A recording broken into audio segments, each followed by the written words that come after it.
कहते हैं कि गाय में 33 कोटि देवी देवताओं का वास होता है।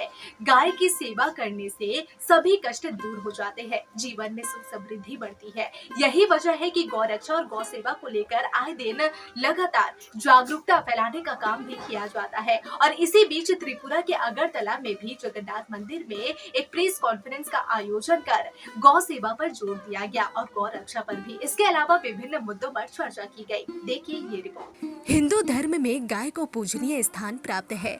ऐसी मान्यता है कि बड़े से बड़ा कष्ट भी सिर्फ गौ माता की सेवा करने से दूर हो जाता है। गाय में 33 कोटि देवी देवताओं का वास होता है।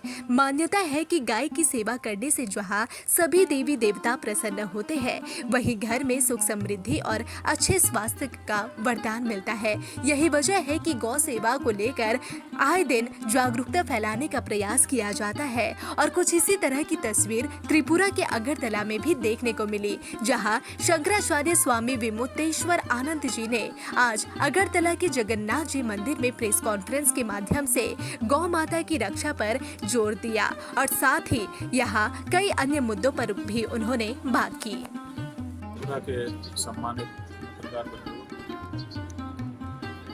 जैसा कि आप लोगों को पहले से भी जानकारी है, हमारे शिष्यों ने पहले ही आकर के आपको सूचना की थी कि हम सनातन धर्मियों के लिए, हिंदुओं के लिए गाय धार्मिक दृष्टि से बहुत ही महत्वपूर्ण सदा से रही है। वेदों में, पुराणों में, शास्त्रों में और हमारी परंपरा के इतिहास में जहाँ भी आप देखेंगे गौ माता का महात्म्य ही भरा हुआ है। हमारे राम, हमारे कृष्ण, जो हमारे आराध्य हैं, जिनके नाम का जप यहाँ पर हम बैठ करके करते हैं, उन्होंने भी गौ माता के लिए अवतार धारण किया है। उन गौ माता की प्राण और प्रतिष्ठा दोनों की रक्षा के लिए इस समय हम लोगों को आवाज़ उठानी पड़ रही है। आपको ध्यान में हम दिलाना चाहेंगे कि भारत की आज़ादी के पहले से ही इस बारे में आंदोलन चलता रहा। लोगों ने कहा था कि अगर अंग्रेज यहाँ से चले जाएंगे तो स्वराज स्थापित हो जाएगा, और जब स्वराज हो जाएगा तो हम कलम की पहली नोक से गौ हत्या बंदी करेंगे और गौ माता की प्रतिष्ठा को बहाल करेंगे। लेकिन 78 साल लंबा समय बीत गया। जाने कौन कौन पार्टियों की सरकारें आई, चली गई, फिर से आ रही हैं, फिर से चली जा रही हैं। हम बहुसंख्यक हिंदुओं का वोट ले रही हैं और हमारी ही आराध्या गौ माता का जो मांस है उसका व्यापार कर रही हैं। तो इस बात को ले करके सारे देश के हिंदू बहुत ही दुखी हैं और वो चाहते हैं कि इस बारे में केंद्र सरकार कानून बनाए। लेकिन कानून नहीं बनता हुआ देख करके सब देशवासी हिंदुओं की, सनातन धर्मियों की, 100 करोड़ के करीब लोगों की भावनाओं को स्वर देने के लिए हम स्वयं इस समय भारत यात्रा पर निकले हुए हैं। और गौ प्रतिष्ठा ध्वज के नाम से गौ माता की प्रतिष्ठा का जो ध्वज है, उस ध्वज की स्थापना हम सभी प्रदेशों में कर रहे हैं। ये गौ प्रतिष्ठा ध्वज, इसकी स्थापना प्रदेश में की जा रही है। तात्पर्य यही है कि गौ माता की जो प्रतिष्ठा है, उनका जो सम्मान है, वो सुरक्षित किया जाए। वो पशु नहीं है। राज्यों ने और केंद्र की सरकार ने उनको पशु की सूची में रखा है, जबकि हमारी परंपरा ने कभी भी गाय को पशु नहीं माना है। गाय को देवता माना है और उसी तरह से उनकी पूजा की है। इसलिए गाय की जो प्रतिष्ठा परंपरा से हमारे यहाँ रही है, उस प्रतिष्ठा को बहाल किया जाए और उनके प्राण को लेने वाले के लिए दंड का विधान किया जाए। ये 2 मांग हमारी है और इसी मांग को लेकर के भारत के सभी प्रदेशों में हम जा रहे हैं। इसी क्रम में आपके त्रिपुरा प्रदेश के अगरतला राजधानी में हम आए हैं और आपसे हमारी चर्चा हो रही है। आज यहाँ पर ये जो जगन्नाथ जी भगवान का मंदिर है, इसके पवित्र प्रांगण में हम आए, भगवान का दर्शन किया है और यहाँ के जो हमारे स्थान जी महाराज और उनके जो उत्तराधिकारी जी, इनसे हम मिले हैं और इनका जो प्रेम है उसको हमने प्राप्त किया है। थोड़ी देर में यहाँ से हम जाएंगे। हमारे सुमित साहा शिष्य हैं, इन्होंने एक भूमि की व्यवस्था की है ध्वज की स्थापना के लिए। वो कहाँ है? तुला कोना बाईपास के पास, यहाँ से 8 किलोमीटर की दूरी पर वो स्थान है। वहाँ पर गौ ध्वजा की स्थापना करेंगे और उसके बाद यहाँ के लोगों से चर्चा करके हम आगे मेघालय के लिए प्रस्थान करेंगे। महाराज आप एक लोग चीज है जो कि पूछना चाहते हो त्रिपुरा से बहुत सारे गाय बांग्लादेश में स्मगल होता है। बीएसएफ उन लोगों को पकड़ते, गाय को पकड़ते हैं, उसके बाद वो गाय कहाँ जाता है, क्या है, उनको सुरक्षा देने का कुछ विचार है आपको? जी बिल्कुल।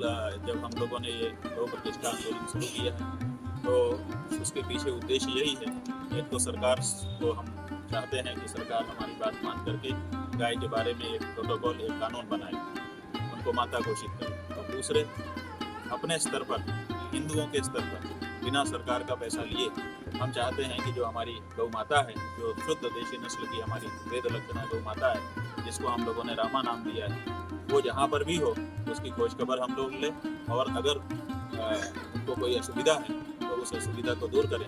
इसके लिए 1 लाख गौशालाओं की स्थापना का हम लोग विचार किया है और ये कार्य जैसे आगे बढ़ेगा हम लोग यहाँ त्रिपुरा में भी कई स्थानों पर ऐसी उत्तम गौशालाओं का निर्माण करेंगे जहाँ पर सम्मान के साथ गौ माता रहेंगी और लोक कल्याण करेंगे। महाराज दूसरी एक बात, गौ मांस ज्यादा खाया जाता है, तो इसको रोकने के लिए कोई प्रयास है? और देखिए, बात यह है कि गौ मांस जो है वो किन्हीं कारणों से कहीं पर खाया जा रहा है। कुछ लोग कह रहे हैं कि गौ मांस खाना हमारा अधिकार है। तो देखिए, म्यांमार में जो रोहिंग्या मुसलमान थे उन्होंने मनुष्य का मांस खाना शुरू कर दिया।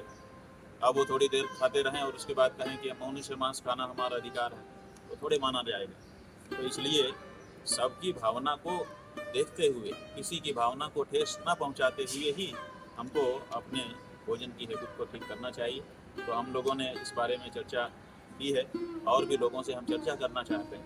हम ज़बरदस्ती किसी के भोजन को छुड़ाना नहीं चाहते हैं कि आप छोड़ दो, लेकिन हम इसके बारे में चर्चा करके समझ विकसित करना चाहते हैं। और समझ विकसित होने के बाद हमको पता है कि लोग हमारी बात को जब समझेंगे तो वो इससे दूर हो जाएंगे, लेकिन हम कोई ज़बरदस्ती किसी के साथ नहीं करना चाहते। जो 2 डिमांड लेके आप हर स्टेट में जा रहे हैं, वो स्टेट के साथ सरकार के साथ कोई बातचीत हो रहा है? देखिए, अभी हम सरकार के साथ कोई बात नहीं कर रहे हैं। अभी हम स्टेट में जा रहे हैं, अपनी बात को पहले जनता के बीच में चर्चा होनी चाहिए। जब हम जाएंगे, अपनी बात कहेंगे, तब वहाँ पर वो चर्चा होगी। जैसे आपके ईशान कोण में हम आए हैं, उत्तर पूर्व में, तो यहाँ पे कई स्टेट हैं, 7 सिस्टर। अब कई जगह पे हमारा बड़ा विरोध भी हो रहा है। विरोध का मतलब है कि वहाँ पे चर्चा हो रही है, लोग इस बारे में अपनी अपनी बात कह रहे हैं। और जब लोग अपनी अपनी बात कहेंगे फिर हमारी बात उनके बीच में जाएगी और ऐसे करके जनता में पहले बात जानी चाहिए। सरकार के से हम बात कर लें और सरकार हमारा बात करके कानून बना दे, वो जनता के ऊपर थोपना हो जाएगा। तो हम इसीलिए पहले जनता के बीच में जा रहे हैं, गौ प्रतिष्ठा ध्वज की स्थापना कर रहे हैं। गौ के बारे में उनको बताएंगे क्या इतिहास रहा है, क्या पुराण रहा है, क्या हमारे परंपरा के लोगों ने सम्मान दिया है और क्या आज भी कारण है जिसके कारण गाय की अगर हम सेवा करते हैं तो हमको क्या उपलब्धि हो सकती है। ये सब बातें जब हम बताएंगे तो बहुत से लोग स्वयं उन्मुख हो जाएंगे। तो सरकारें तो जनता ही बनाती है, जनता जिसको चाहेगी वैसी सरकार बना देगी।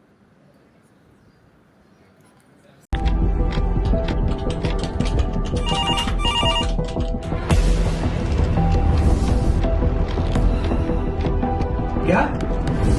ठीक है, हम लोग अभी आ रहे हैं। राजनीति के राज जनता तक पहुंचाना आसान नहीं है। खबरें के बाजार में बिना तमाशे के सच दिखाना आसान नहीं है, लेकिन अब सब कुछ होगा आसान। हम हैं न्यूज़ UNI।